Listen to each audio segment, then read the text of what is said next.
সুপ্রিয় দর্শক, হিমালয়ের কোল ঘেঁষা পঞ্চগড় জেলার আটোয়ারী উপজেলার আলোয়াখোয়া ইউনিয়নের সীমান্তবর্তী বামনকুমার গ্রামের একটি সম্ভ্রান্ত মুসলিম পরিবারে জন্মগ্রহণ করেন বৈষম্যবিরোধী ছাত্র আন্দোলনের অন্যতম সমন্বয়ক সার্জিস আলম।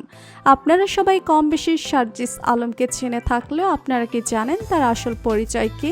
বিস্তারিত জানতে ভিডিওটি না টেনে শেষ পর্যন্ত দেখতে থাকুন। সার্জিস আলম 1998 সালের 2রা জুলাই জন্মগ্রহণ করেন। তার অগ্নিঝরা বক্তব্য, ঝাঁঝালো স্লোগান এবং তার যৌক্তিক কথার জন্য তিনি বর্তমানে বাংলাদেশে অনেক জনপ্রিয়। সার্জিস আলমের বাবা আখতারুজ্জামান সাজু, পেশায় তিনি একজন ব্যবসায়ী। মা বাকিরা বেগম একজন গৃহিণী। দুই ভাইয়ের মধ্যে সার্জিস আলম বড়। ছোট ভাই শাহাদাত হোসেন সাকিব ঢাকা কলেজে অনার্সে অধ্যয়নরত।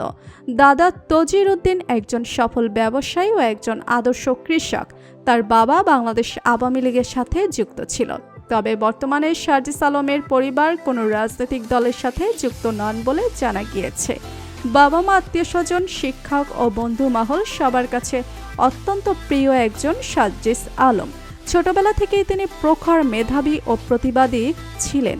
সার্জিস আলমের প্রাথমিক শিক্ষার হাতে করে তার মায়ের হাত ধরেই। রুহিয়া প্রগতি কিন্ডারগার্টেন থেকে কৃতিত্বের সঙ্গে প্রাথমিক শিক্ষা শেষ করেন। পরবর্তীতে আলোয়াখোয়া তফসিলি স্কুল অ্যান্ড কলেজ থেকে গোল্ডেন এ+ পেয়ে কৃতিত্বের সঙ্গে মাধ্যমিক পরীক্ষায় উত্তীর্ণ হন।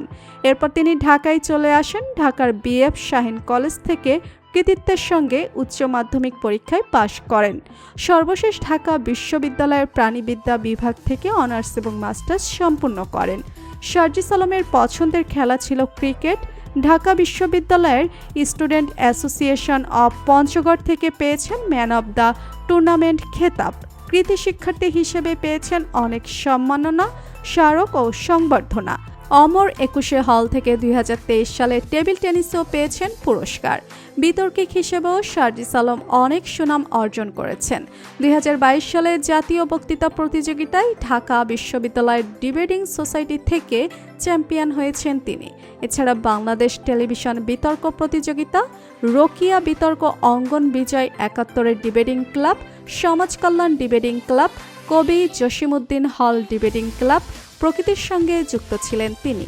আলোয়াখোয়া তফসিলি স্কুল অ্যান্ড কলেজের অধ্যক্ষ মোহাম্মদ শফিউর রহমান বলেন, সার্জিস আলম প্রখর মেধাবী, ভদ্র ও মার্জিত ছাত্র ছিল।